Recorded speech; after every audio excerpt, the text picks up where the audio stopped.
नमस्कार, मी अश्विन बापट. पैसा झाला मोठा मध्ये आपल्या सगळ्यांचं मनापासून स्वागत. अगदी गेल्याच आठवड्यामध्ये म्हणजे आता सरतोय आठवडा, त्याच्यामध्ये जीएसटी बहुप्रतीक्षित जीएसटी विधेयक राज्यसभेत आलं आणि ते बहुमताने मंजूर देखील झालं.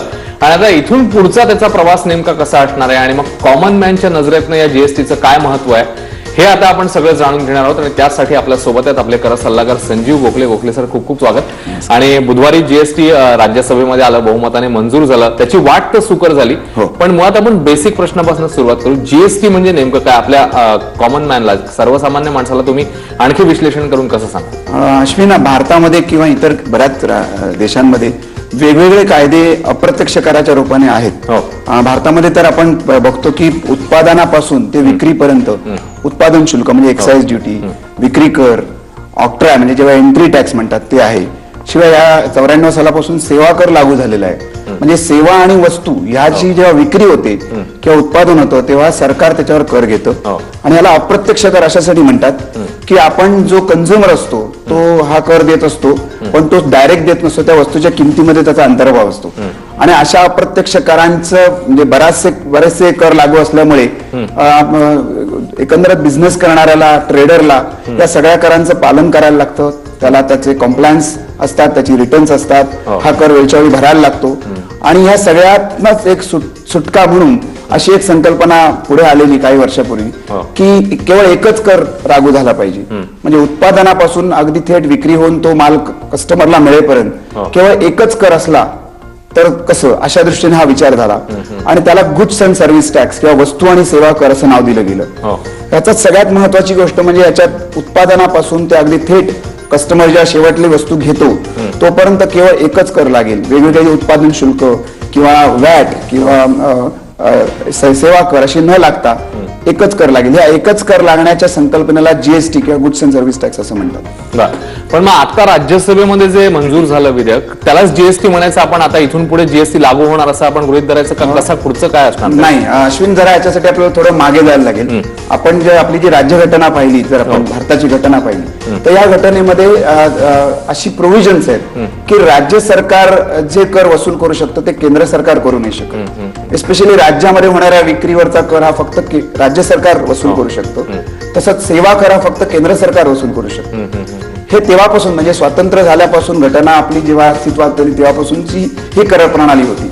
आणि त्यामुळे काही कर राज्य वसूल करतं, काही कर केंद्र सरकार वसूल करतं. अशा पद्धतीमध्ये हे वेगवेगळे कर असणं हे स्वाभाविक होतं. परंतु आता आपण बघितलं की आपलं एकंदरीतच ग्लोबलायझेशन झालेलं आहे, परदेशी गुंतवणूक आलेली आहे. अशा वेळी अशा वेगवेगळ्या करांचा जो भार आहे तो न ठेवता एकच कर हा आता जो संकल्पना मी मांडली ती अस्तित्वात येण्याकरता घटनेमध्ये दुरुस्ती होणं आवश्यक आहे. आणि घटना दुरुस्ती करायची अशा वेळेला तुला माहिती आहे की 2/3 बहुमत लागतं. आणि त्यानंतर याथे राज्यांचा सहभाग असल्यामुळे राज्यांमध्ये पण त्याची संमती लागेल. अशामुळे हा जो प्रवास आहे हा फार मोठा प्रवास आहे. त्यातलं हे जे घटना दुरुस्ती विधेयक आहे ते लोकसभेत मंजूर झालेलं आधीच गेल्या वर्षी. राज्यसभेत काही कारणामुळे, विरोधामुळे ते अडकलेलं, ते सुदैवाने या गेल्या आठवड्यात पास झालं.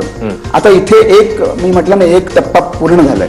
त्याच्या पुढचे टप्पे अनेक आहेत. त्याचा सगळ्यात मोठा टप्पा असा आहे की हे राज्य विधिमंडळाने निदान कमीत कमी 50% राज्यांनी त्याला विधिमंडळाने संमती दिली पाहिजे. त्यानंतर ते प्रेसिडेंटकडे म्हणजे आपल्या राष्ट्रपतींकडे सहीसाठी जाईल, त्यांच्या मान्यतेसाठी जाईल. त्यानंतर एकदा हा टप्पा पार पडला की मग प्रत्यक्ष जीएसटी आणि त्याच्याबरोबर 3 वेगवेगळे कायदे येतील. ते म्हणजे जीएसटी येईल, जो सेंट्रल जीएसटी येईल, स्टेट जीएसटी येईल, आणि सगळ्यात महत्वाची परिषद म्हणजे जीएसटी काउन्सिल जी या सगळ्यावर नियंत्रण ठेवणार आहे, त्याचे रेट फिक्स करणार आहे, ती जीएसटी काउन्सिल ह्यात. आणि हे सेंट्रल जीएसटी आणि स्टेट जीएसटी असे 3 वेगवेगळे कायदे किंवा विधेयक सरकारला पुन्हा लोकसभेत आणि राज्यसभेत मांडायला लागतील. आताच आपण बघितलं की चिदंबरम साहेबांनी सांगितलं की हे मनी बिल म्हणून तुम्ही आणू नका, फायनान्स बिल आणा. अशा मनी बिल न आणण्याच्या मुळे सरकारला पुन्हा लोकसभेत आणि राज्यसभेत ही दोन्ही बिलं पास करून घ्यायला लागतील. आणि त्याच्यानंतरच हा जीएसटी कायदा लागू होईल. त्याच्यात अश्विन सगळ्यात महत्वाची गोष्ट आहे की ह्याच्यात राज्यांचा सहभाग असल्यामुळे प्रत्येक राज्याला हे जीएसटीचं जे स्टेट जीएसटी बिल आहे ते स्वतंत्र विधेयक त्यांच्या विधिमंडळात पास करायला लागेल. त्यामुळे जरी आता आपण म्हणत असलो की एक जीएसटी बिल राज्यसभेत पास झालं, ती केवळ कॉन्स्टिट्युशनल अमेंडमेंट बिल पास झालेलं आहे. प्रत्यक्ष जीएसटीचा प्रवास इथून सुरू झालेला आहे आणि हा प्रवास तसा फार मोठा आहे.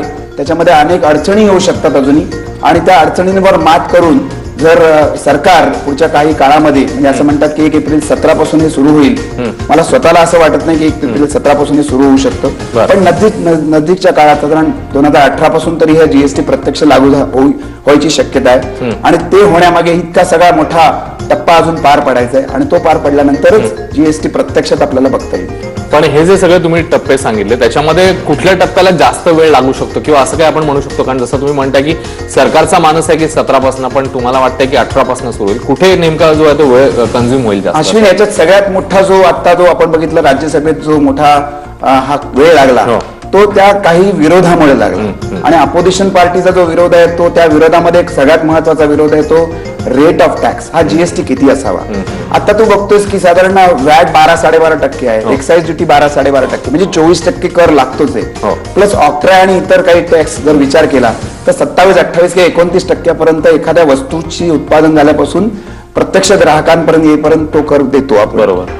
पण जेव्हा जीएसटीचा विचार केला गेला तेव्हा प्रत्येक टप्प्यावर हा जीएसटी असल्यामुळे त्याचा कर कमी ठेवावा असा विचार आला. आता तो किती ठेवावा ह्याच्यात खरंच एका वाक्यता नाही. काही विरोधी पक्षांच्या म्हणण्याप्रमाणे तो 18% असावा. 18% हा 29 आणि 27%च्या मानाने खूप कमी आहे. तसं झालं तर एका अर्थी चांगलं आहे, कारण लोकांना तितकी महागाईची झळ होणार नाही. परंतु त्याच वेळेला अशा वेळी राज्यांचा महसूल बुडेल, त्यामुळे सरकाराचं उत्पन्न आणि लोकांवर त्याचा पडणारा प्रभाव अशा दोन्ही गोष्टींचा विचार करूनच हा जीएसटी आणायला लागेल. खरं म्हणजे ती बॅलन्सिंग ऍक्ट सरकारकडे खूप क्रुशियल आहे. हो. दुसरी अशी गोष्ट आहे की प्रत्येक राज्यात आता वेगवेगळे दर आहेत. म्हणजे महाराष्ट्रात विचार केला तर एखाद्या प्रॉडक्टवर 4%च व्हॅट लागतो, गुजरातमध्ये मात्र 12% लागतो. अशा वेळी बरेच जण त्या महाराष्ट्रात येऊन धंदा करत असतात त्या 4% व्हॅटचा फायदा घेण्याकरता. पुढे असं होईल की हा जीएसटी जर गेला तर एक समान रेट राहिल्यामुळे वेगवेगळ्या राज्यात जाऊन राज्य व्यवहार करणं किंवा बिझनेस करणं जरूर राहणार नाही. आणि अशा वेळी मात्र बिझनेसमॅनला आपल्याला सगळ्यात सुयोग्य कुठे राज्य आहे तिथे त्या राज्यात करून व्यवहार करणं सोपं जाईल. परंतु तू आता जो प्रश्न विचारला, सगळ्यात मोठा रेट ठरवणं हा फार महत्वाचा आहे.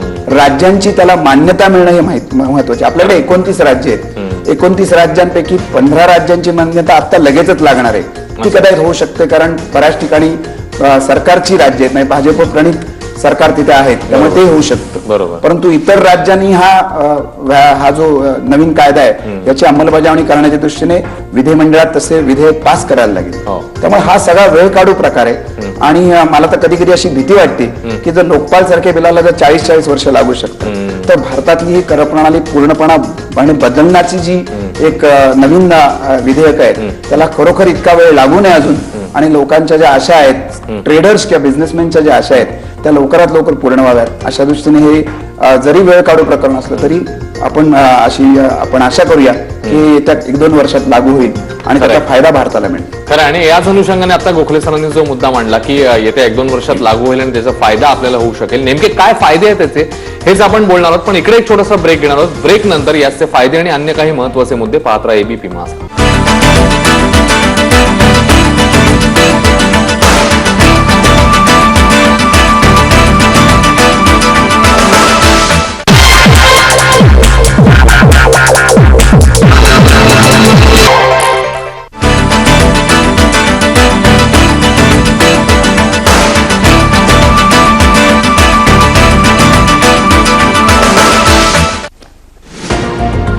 ब्रेक नंतर पैसा झाला मोठामध्ये आपल्या सगळ्यांचं मनापासून स्वागत. कॉमन मॅनच्या नजरेतनं काय आहे जीएसटीचा पुढचा प्रवास कसा असणार आहे आपण गोखले सरांकडनं जाणून घेतो. आपले कला सल्लागार संजीव गोखले आपल्या सोबत आहेत. गोखले सर, ब्रेक पूर्वी तुम्ही फायद्यांचा उल्लेख केलेला होता. हे जीएसटीचा नेमका फायदा कशा पद्धतीने होऊ शकतो, खास करून कॉमन मॅनच्या नजरेतनं काय सांगाल? जीएसटीचा सगळ्यात मोठा फायदा असा आहे की त्याला इनपुट टॅक्स क्रेडिट म्हणतात. त्याची आतापर्यंत कसं होत होतं की एखादा मॅन्युफॅक्चरर रॉ मटेरियल विकत घेत होता. समजा 100 रुपयाचं रॉ मटेरियल विकत घेतलं, त्याच्यावर 10 रुपये ऑलरेडी टॅक्स भरलेला आहे कोणीतरी, असं 10 रुपये सरकारला आधीच मिळालेले. बरोबर. त्या 100 रुपयात तो व्हॅल्यू ऍडिशन करून लेबर प्रॉफिट सगळं टाकून एक 200 रुपयाचं प्रॉडक्ट बनवत होता. त्या 200 रुपयावर 10% म्हणजे पुन्हा 20 रुपये इतका कर त्याला द्यायला लागत होता. ते व्हॅट म्हणा, एक्साईज म्हणा, काही असेल. तर त्या 20 रुपयातनं आज जे काही कायदा आहे सेनवॅट क्रेडिट जे अवेलेबल आहे तो आधीच्या रॉ मटेरियलवरचा 10 रुपये इनपुट त्याला त्या 20 समोर मिळत होतो आणि प्रत्यक्ष 20 रुपयावर फक्त 10 रुपये त्याला भरायला लागत होते. याला इनपुट टॅक्स क्रेडिट ही प्रणाली म्हणतात आणि मला वाटतं ह्यामुळे टॅक्सचा कॅस्केडिंग इफेक्ट जो असतो तो होत नाही. ही प्रणाली आजही अस्तित्वात आहे, परंतु आपण बघितलं तर एक्साईज सर्व्हिस टॅक्स याचं जे क्रेडिट आहे ते एक्साईज सर्व्हिस टॅक्स समोर मिळतं, वॅटचं क्रेडिट वॅट समोर मिळतं, परंतु एक्साईजचं क्रेडिट वॅट समोर मिळत नाही किंवा वॅटचं क्रेडिट एक्साईज समोर मिळत नाही. आणि त्यामुळे वॅट जेव्हा कॅल्क्युलेट होतो तेव्हा वस्तूच्या उत्पादन झाल्यानंतर त्याच्यावर जे उत्पादन शुल्क आकारलं जातं, वॅट एक्साईज आकारला जातो, त्याच्यावर व्हॅट लागतो. त्यामुळे करावर कर लागणं आणि वस्तूची किंमत वाढणं अशा रीतीने सध्याच्या कर प्रणालीचा हा मोठा तोटा आहे. आणि जीएसटी आल्यावर व्हॅटही नष्ट होईल, एक्साईज ड्युटी नष्ट होईल, सेवा कर नष्ट होईल, ऑक्ट्राय जाईल आणि केवळ फक्त जीएसटी राहील. या केवळ जीएसटी राहिल्यामुळे आणि त्याचं क्रेडिट हे समोर इनपुट क्रेडिट मिळाल्यामुळे करावर कर लागण्याचा तो तोटा आहे तो नष्ट होईल. याचा सगळ्यात फायदा मोठा सर्वसामान्यांना तर होईलच, पण ट्रेडर मॅन्युफॅक्चरर जे आपल्या वस्तूची किंमत कमी ठेवून कॉम्पिटिटिव्हनेस आणायचा प्रयत्न करत असतात त्यांना सगळ्यात मोठा फायदा होईल. म्हणजे करावर कर लागणं हे सगळ्यात कमी होईल. दुसरा असा आहे की याचा सगळ्यात मोठा फायदा हा वस्तूच्या किमती स्वस्त होण्यात होईल. जर आत्ताच आपण म्हटल्याप्रमाणे जर 18% 20% जर हा जीएसटी झाला तर आज जे आपण 27, 28 किंवा 40% सुद्धा कर देतो तो इनडायरेक्ट अप्रत्यक्ष कर कमी होऊ शकतो. त्यामुळे वस्तूच्या किमती स्वस्त होणं हा एक मोठा फायदा आहे.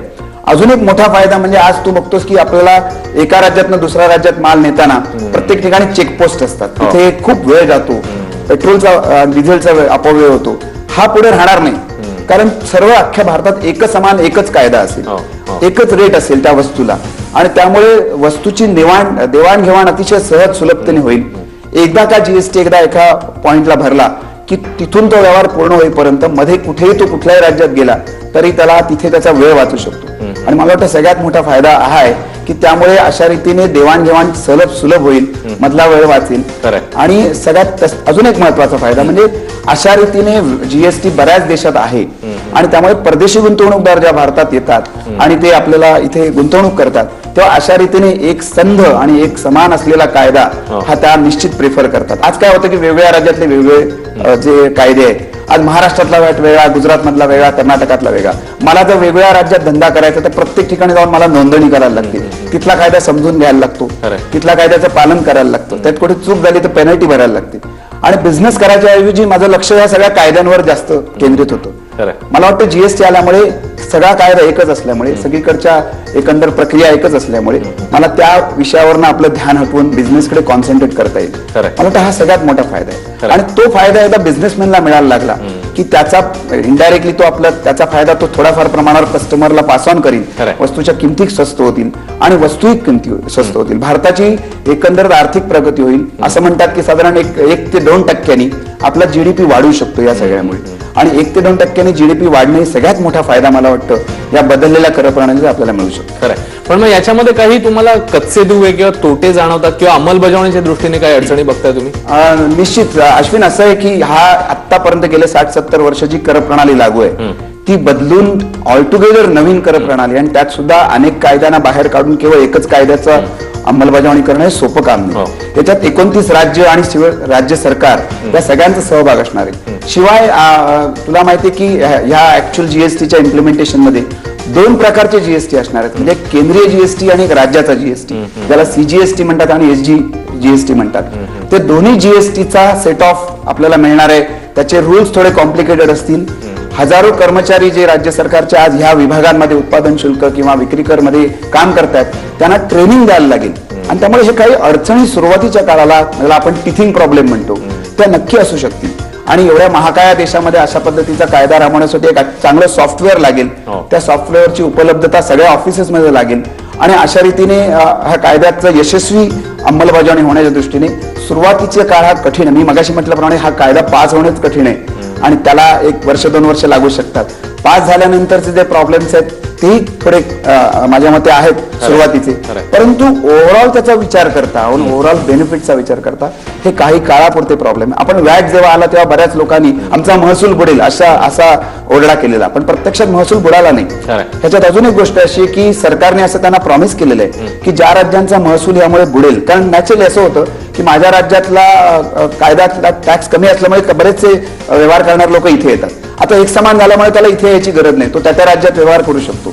तर माझ्या राज्याचा जर महसूल बुडाला तर सरकारने पुढची 5 वर्ष त्यांना त्याचं कॉम्पेन्सेशन द्यायचंही मंजूर केलेलं आहे. असं असल्यामुळे माझ्या मते सुरुवातीला अडचणी आहेत, तोटे असे नाही आहेत, अडचणी आहेत, पण या अडचणींवर मात करून आपण जर खरोखर काही वर्ष थांबलो तर त्याचे अत्यंत सुपरिणाम भारतीय अर्थव्यवस्थेवर आपल्याला झाले आहेत. वाइंड अप करताना तुम्ही याच्याबद्दल काय सांगाल की कॉमन मॅनला लॉंग रन मध्ये दीर्घकालीन जर त्याचा फायदा बघायचा असेल तर किती उपयुक्त ठरू शकतो हा जीएसटी? अगदी थोडक्यात काय सांगाल? कॉमन मॅनला मी म्हटल्याप्रमाणे देशातला जर व्यापारी मॅन्युफॅक्चरर हा जर याच्यातनं आपला फायदा काढू शकत असेल, याला जर इज ऑफ डुईंग बिझनेस म्हणतात ते होणार असेल, तर त्याचा फायदा निश्चितपणे कस्टमरला, कन्झ्युमरला मिळू शकतो. कारण प्रत्येक व्यापाराचा शेवटी प्रॉफिट हा त्याच्या कस्टमरच्या रूपाने त्याला असतो. त्यामुळे मला वाटतं की भारताचं एकंदर सकल राष्ट्रीय उत्पन्न म्हणजे जीडीपी जर वाढलं, आज अश्विन बाहेरच्या देशात अशी परिस्थिती आहे की आर्थिक परिस्थिती बिकट होत चालली. अशा परिस्थितीत भारताने 7-7.5% जीडीपी रेट जो ठेवलेला आहे तो जर 1 किंवा 2% वाढला तर करोडो रुपयाचा फायदा हा सगळ्या सर्वसामान्यांना त्याचा शेअर नक्कीच मिळू शकतो. आणि म्हणून भारतीय एकंदरीतच कर प्रणालीत आमूलाग्र बदल होणारा हा जीएसटी लवकरात लवकर येऊ अशी आपण देवापुढे प्रार्थना करावी. खरंय. आणि जसं तुम्ही म्हणालात की इथून पुढची वाट तितकीशी सोपी नाही, पण अपेक्षा करूया की या वाटेतले अडथळे देखील दूर होतील आणि लवकरात लवकर कर प्रणाली लागू होईल, जेणेकरून सर्वसामान्य माणसाला त्याचा फायदा होईल. गोखले सर, खूप खूप धन्यवाद या सगळ्या विश्लेषणाबद्दल. तेव्हा जीएसटी हा सर्वसामान्य माणसाच्या नजरेतनं काय आहे हे आम्ही इकडे तुम्हाला उलगडून दाखवण्याचा प्रयत्न केलेला होता. पैसा झाला मोठामध्ये आजच्या एपिसोडमध्ये इकडेच थांबतोय. पुन्हा भेटणार आहोत पुढच्या आठवड्यामध्ये नवीन विषयासह. पात्र एबीपी माझा.